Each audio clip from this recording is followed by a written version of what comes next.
अऊज़ु बिल्लाहि मिनश शैतानिर रजीम बिस्मिल्लाहिर रहमानिर रहीम अल्लाहुम्मा सल्ली अला मोहम्मद व अला आलि मोहम्मद। अस्सलामु अलैकुम।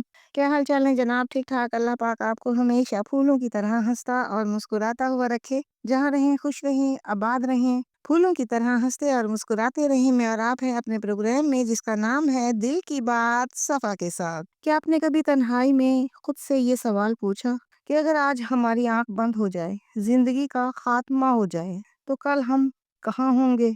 ये दुनिया चंद दिन की है, खत्म हो जाने वाली, मगर जो जिंदगी आने वाली है वो हमेशा रहने वाली है। उसके लिए हम सबकी तैयारी क्या है? आज हम बात करेंगे जन्नत में मौजूद नेमतों की और दोज़ख के अंजाम की, कुरान और हदीस की रोशनी में। ऐसी हकीकत जो वाकई आंखें खोल देती है। क्या हम वाकई जन्नत के लिए तैयारी कर रहे हैं, या सिर्फ ये समझकर अपने आप को मुतमईन किए बैठे हैं कि सब ठीक हो जाएगा? क्या कभी सब ठीक हुआ है जब तक हम सब ठीक ना करें या ठीक करने की कोशिश ना करें?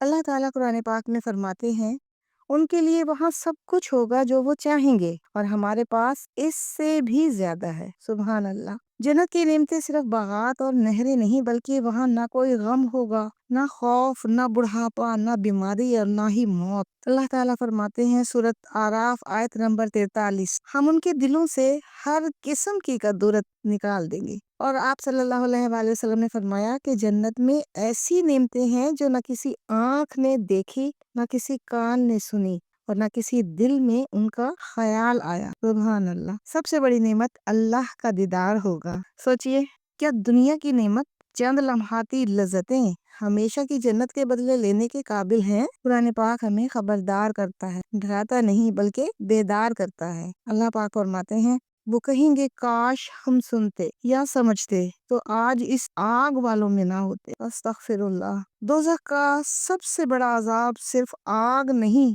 बल्कि नदामत, हसरत और पछतावा भी है। वो लम्हा जब इंसान कहेगा काश काश मुझे एक मौका और मिल जाता। आप सल्लल्लाहु अलैहि वसल्लम ने फरमाया, अक्लमंद वो है जो अपने नफ्स को आज काबू में रखे और मौत के बाद के लिए अमल करे। अगर आज आखिरी दिन हो तो क्या हमारे अमाल हमें जन्नत के करीब लेकर जा रहे हैं या नाउज़ बिल्ला दोज़ख के?